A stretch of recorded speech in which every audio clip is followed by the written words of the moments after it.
My best friend made me dress in plain clothes for the ball selection. She went mental when the hottest man chose me to be his date. Every year, the Marine Academy students would come to our university to pick dates for their formal ball. It was this huge tradition where they'd walk through our main courtyard in their dress uniforms and formally ask someone to be their date. My best friend Alexis had been obsessing about this since freshman year. She'd spent 3 years planning what she'd wear when they came, how she'd position herself in the courtyard, and even practiced her surprised face in the mirror. She was convinced multiple Marines would choose her and would graciously pick the best-looking one. When senior year finally came, she made me wake up at 5 in the morning to do her hair and makeup. She wore this red dress that she'd bought specifically for this day and spent $200 on it. She made me wear my regular jeans and a plain shirt because she said she didn't want us to compete for attention. And besides, the Marines never picked girls like me anyway. She actually said I was the supportive friend type, not the chosen type, and I should be happy with that role. We stood in the courtyard with about 200 other girls, and Alexis positioned us right in the center where everyone could see her. When the Marines walked in, everyone went quiet. There were about 30 of them, all in their formal uniforms, and leading them was this guy who looked like he walked out of a movie. 6'3", perfect posture, and these green eyes that you could see from across the courtyard. Alexis grabbed my arm so tight she left bruises and whispered that he was hers. She began posing and flipping her hair, ensuring he'd notice her. He walked straight toward us, and Alexis stepped forward with her practiced, surprised face ready, but he walked right past her and stopped in front of me. He said his name was Colin and asked if I'd do him the honor of being his date to the Marine Ball. Alexis literally gasped out loud and tried to step between us, saying there must be some mistake. Colin politely moved around her and kept looking at me, waiting for my answer. When I said yes, he smiled and handed me a formal invitation with his contact information. Alexis stood there frozen while other Marines chose their dates all around us. Not a single one approached her. For the rest of the day, Alexis didn't speak to me. When we got back to our apartment, she finally exploded. She said I must have done something to trick him, maybe talked to him before somehow. She accused me of secretly preparing for this and pretending not to care so she wouldn't suspect. She said I knew how much this meant to her, and I deliberately stole her moment. She actually used the word stole like Colin was property she'd claimed. She demanded I text Colin and tell him I couldn't go, that I was sick or had a boyfriend or anything to get out of it. When I refused, she said I was the worst friend in the world, and that plain girls like me didn't deserve guys like Colin. She said he probably felt sorry for me or lost a bet and had to pick the ugliest girl he could find. She spent the next 2 days giving me the silent treatment while texting everyone we knew that I'd betrayed her. She told people I'd been planning this for months and deliberately sabotaged her chances. Then she did something unforgivable. She texted Colin from my phone while I was in the shower. She told him I'd changed my mind and didn't want to go with him, that I'd only said yes to be polite, but I wasn't interested in military guys. She deleted the conversation so I wouldn't see it. When Colin didn't text me for 3 days, I thought he'd changed his mind until his roommate reached out asking why I'd been so cruel in my rejection. That's when I found out what Alexis had done. I contacted Colin immediately and explained everything.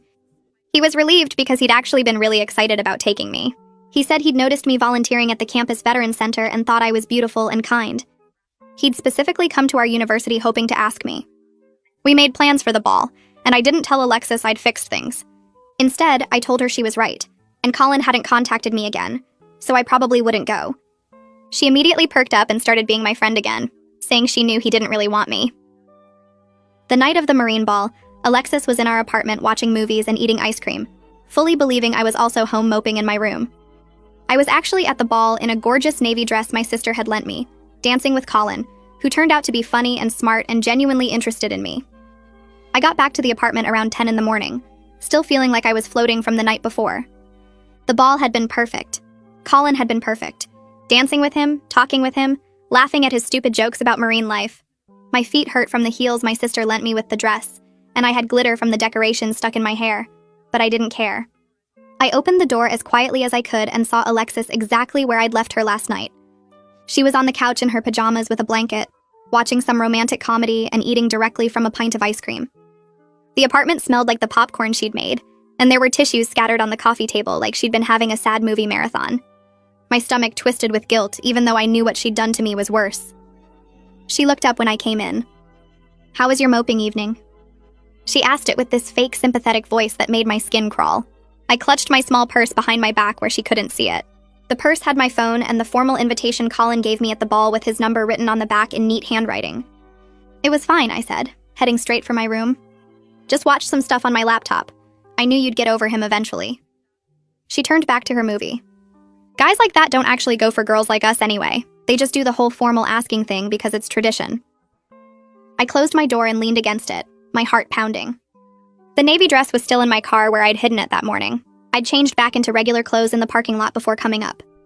I sat on my bed and pulled out my phone. Colin had already texted me twice asking if I got home safe and saying he had an amazing time. I smiled and texted him back, then shoved the phone under my pillow when I heard Alexis moving around in the living room. The next few days were weird.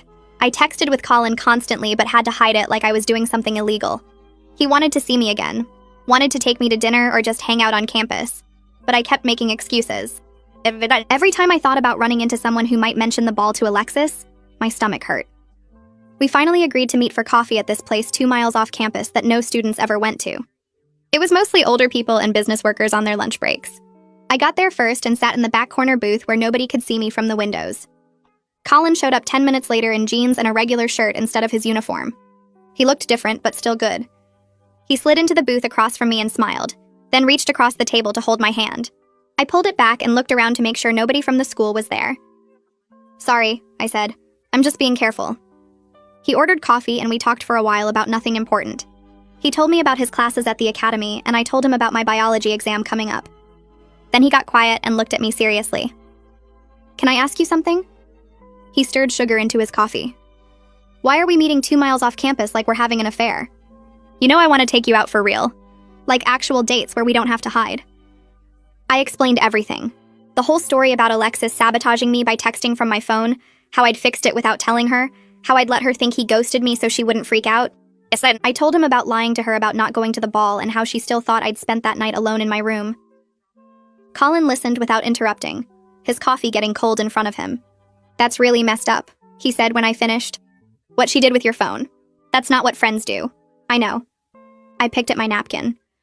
"But if I tell her now that I went to the ball and we're seeing each other, she'll lose it. She'll make my life terrible. We live together and share all the same friends." Colin was quiet for a minute. "So you're going to keep lying to her? For how long?" "I don't know. Until I figure out what to do." He reached across the table again and this time I let him take my hand. "I get it.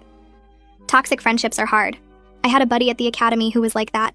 Always competing with me, always making me feel bad about myself. But here's the thing. You're letting Alexis control your life even though she doesn't know she's doing it. You're hiding and sneaking around and that's not fair to you. Or to me, honestly. That hit me harder than I expected." He was right. I was still letting Alexis dictate what I could and couldn't do, just like I had been for 3 years.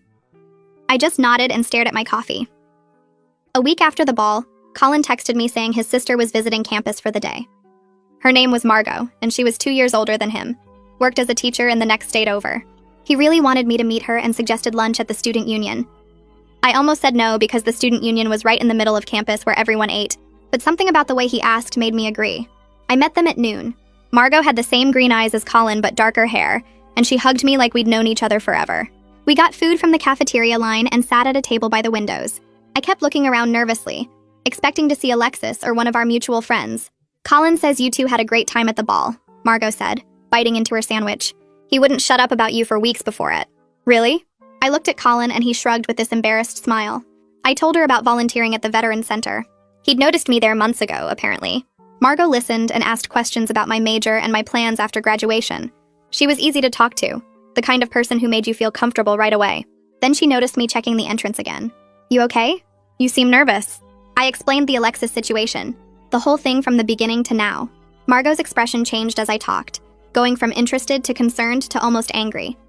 "Let me get this straight," she said when I finished. "This girl made you dress down so you wouldn't compete with her. Then when a guy chose you anyway, she sabotaged you and has spent years making you feel like you're not good enough. And you're still protecting her feelings?" When she said it like that, it sounded insane. I know it's complicated. It's not complicated. Margot put down her fork. Real friends don't spend years making you feel less than. They don't manipulate you or tear you down. And honestly, sometimes the trash takes itself out. You just have to let it go. Colin nodded in agreement. I sat there feeling like they'd both just said something obvious that I'd been refusing to see. We finished lunch and I walked out with them, and that's when I ran into Dominic from my dorm building.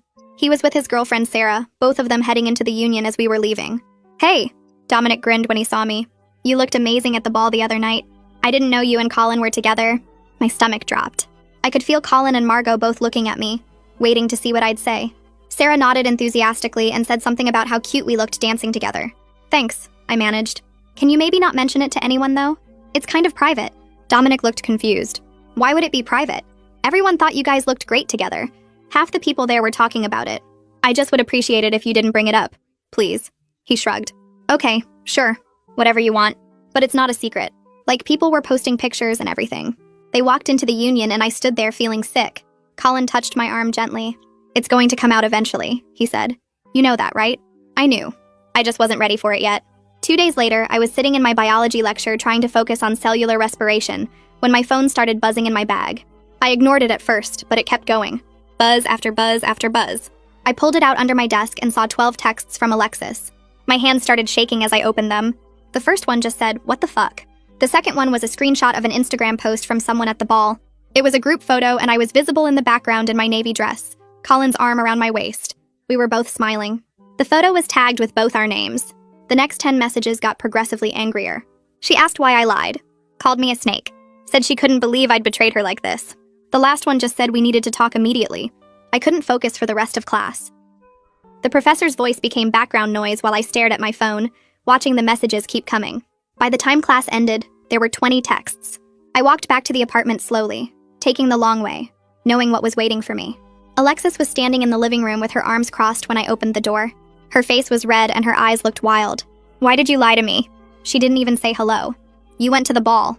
You went with Colin, and you let me think you stayed home feeling sorry for yourself. I tried to explain. I told her about finding out she'd texted him from my phone, about fixing things with him, about being scared of how she'd react. But she talked over me before I could get 3 sentences out. You deliberately humiliated me. You snuck around behind my back and made me look stupid to everyone who knew the real story. Do you know how many people must have seen you there and then watched me talk about how Colin didn't want you? You're the one who texted him from my phone. My voice got louder. You sabotaged me first, because you stole my moment. She was yelling now. You knew how much that ball meant to me. You knew I'd been planning for it for 3 years, and you just took it. I didn't take anything. Colin chose me. That's not something you can steal. The argument went on for 20 minutes. She kept saying I'd been plotting against her since the beginning, that I must have contacted Colin beforehand to arrange the whole thing. She called me a snake and a fake friend. She said I'd been pretending to be supportive while stabbing her in the back. I tried to stay calm, but finally I lost it. You sabotaged me first, I said again. You texted Colin from my phone and told him I didn't want to go. You deleted the messages so I wouldn't know. And you've been undermining my confidence for 3 years by calling me the supportive friend type and acting like I should be grateful you even hang out with me. Alexis went completely silent. For about 10 seconds, she just stared at me. Then her expression changed into something cold. You're delusional if you think Colin actually likes you. He probably felt sorry for the sad girl in plain clothes. Or maybe it was a dare. Pick the ugliest girl you can find. That's probably what happened. Something inside me broke, but not the way it usually did when she said things like that. This time, instead of hurt, I felt clarity. I could see the pattern so clearly. Years of little comments designed to keep me small. Years of positioning herself as the pretty one, the chosen one, while I was supposed to accept being the backup friend. I'm done, I said. I'm done listening to you tear me down. I'm done pretending this is a normal friendship. You don't treat people you care about like this. She laughed. You'll come crawling back. You always do. Because without me, you're nobody. I walked to my room and closed the door. I could hear her moving around in the living room, slamming things. Then my phone started buzzing again. I looked at it and saw she was posting on social media. I opened Instagram and there it was. A long, detailed thread about how I'd betrayed her by secretly going to the ball after she'd been so gracious about Colin choosing me. She made it sound like she'd been totally supportive and I'd snuck around behind her back for no reason. She carefully edited out the part where she sabotaged me, made herself look like the victim of my cruel deception. My phone exploded with messages. Mutual friends asking what happened. People taking sides. Some believed her version. Some asked for mine. I sat on my bed watching the notifications pile up and realized she was forcing my hand. I could either publicly defend myself or let everyone believe I was the villain in her carefully crafted story. I sat on my bed staring at my phone until 3 in the morning. The notifications kept coming in waves, and every time I thought they'd stopped, another round would start. I opened a blank post and started typing. My hands shook as I tried to find the right words to explain everything without sounding cruel or defensive. I deleted entire paragraphs and rewrote them. I wanted people to understand what really happened, but I didn't want to destroy Alexis publicly, even though she'd tried to destroy me. Around 4 a.m., I finally had something that felt honest. I explained how she'd texted Colin from my phone while I was in the shower and deleted the conversation. I attached screenshots showing the message she'd sent pretending to be me and the timestamp proving I was showering when it was sent. I wrote about how she'd spent 3 years telling me I was the supportive friend type and not the chosen type. I kept it factual and tried not to make it sound like I was attacking her. I read it 12 times before finally hitting post at 5 in the morning. Then I turned off my phone and tried to sleep, but my brain wouldn't shut down. When I woke up 3 hours later, my phone had exploded with responses. Some people were shocked about the text message sabotage and said they couldn't believe Alexis would do something like that. Others commented that I still shouldn't have lied about going to the ball, and that deceiving her made me just as bad. A few mutual friends said we were both being dramatic over a guy and needed to grow up. One girl I barely knew wrote a long comment about how this whole situation was toxic, and we both needed therapy. I felt sick reading through everything because no matter what I said, some people were going to think I was the villain. My phone rang around 2 that afternoon and Colin's name appeared on the screen. I almost didn't answer because I was embarrassed about the whole mess being so public. He asked if I was okay, and his voice sounded angry but not at me. He said he'd seen everything on social media and couldn't believe Alexis had sabotaged me like that. He asked why I hadn't told him about all the other stuff she'd said over the years about me being the supportive friend type. I explained that I'd gotten so used to her comments that I didn't even recognize them as put-downs anymore. Colin got quiet for a moment and then told me about his former best friend from high school who constantly competed with him over everything. Grades, sports, girls, even stupid stuff like who could do more push-ups. He said it took him 2 years after graduating to realize that real friends don't make you feel like you're always losing some invisible competition. We talked for over an hour about toxic friendships and why people stay in them. He said something that stuck with me, that sometimes we accept treatment from friends that we'd never accept from a stranger, because we confuse history with loyalty. I felt less alone after that call because someone finally understood why this whole situation was so complicated. That evening, someone knocked on my bedroom door. I opened it expecting Alexis, but found Liliana Gonzalez standing there instead. She lived in the room next to mine, and we'd always been friendly, but never really close. She asked if she could come in, and I moved aside to let her. She sat on my desk chair and said she was glad I finally stood up to Alexis. I must have looked surprised because she laughed and said she'd been watching the dynamic between us for 3 years. She told me Alexis treated me badly, and she'd wanted to say something before, but didn't want to cause drama. She said she'd seen how Alexis always positioned herself as the pretty one, and made subtle comments that kept my confidence low. She offered to be a witness if I needed to talk to housing about the hostel living situation. I thanked her and felt grateful because I usually kept to myself and didn't realize anyone had noticed what was happening. She hugged me before leaving and said real friends build you up instead of tearing you down. The next week was exhausting. Our mutual friend group basically split into factions. Some people sided completely with Alexis and stopped talking to me in the dining hall. Others thought her text message sabotage was worse than my deception and made a point to sit with me instead of her. Most people just seemed tired of the whole situation and avoided both of us. I lost a few friends I'd had since freshman year who believed Alexis's version that I'd been plotting against her from the beginning. But I also got closer to people like Liliana and Dominic who told me they'd always thought something was off about how Alexis treated me. Dominic pulled me aside one day and said he'd watched Alexis manipulate situations for years and was relieved I finally saw through it. The social fallout felt like middle school drama, but it was real, and it hurt losing people I'd considered friends. Living in the same apartment with Alexis became unbearable. We barely spoke except when absolutely necessary. She'd make pointed comments about fake friends whenever I walked through the living room. She'd turn up the TV volume when I was trying to study. She'd leave her dishes in the sink for days, knowing it bothered me. I started spending most of my time at the library or at Colin's place just to avoid being home. I went to the housing coordinator's office and explained the situation. The coordinator was sympathetic and said I could request a room change for spring semester, but nothing was available until then. She told me I was stuck in this hostile environment for another 6 weeks. I counted down the days on my calendar and tried to stay out of the apartment as much as possible. Colin invited me to a Marine Academy event 3 weeks after everything blew up. I was nervous about meeting more of his friends because I worried they'd heard about the drama. But when we arrived, everyone was welcoming and treated me like I belonged there. Colin introduced me to Declan Knight, one of his closest friends from the academy. Declan's date was friendly and mentioned that Colin had talked about me for weeks before the ball selection. She said he'd been planning how to ask me and was worried I might say no. I looked at Colin and he smiled and squeezed my hand. Being around people who didn't know about the Alexis situation and just saw me as Colin's girlfriend felt incredibly refreshing. No one was judging me or taking sides. They just accepted me as part of the group. Declan's date also said Colin had told everyone I volunteered at the Veterans Center, and that's what first caught his attention. Hearing that made Alexis's claims that he felt sorry for me seem even more ridiculous. I was making coffee in the apartment kitchen one morning when Alexis walked in. We'd been avoiding each other for 3 weeks, and the sudden proximity made me tense. She stood there for a moment and then said we needed to talk like adults. I cautiously agreed and turned to face her. She said she'd been thinking about everything and she was sorry for texting Colin from my phone. My hope lifted for a second until she immediately added that I still shouldn't have lied about going to the ball. She said we both made mistakes, but mine was worse because I deliberately deceived her.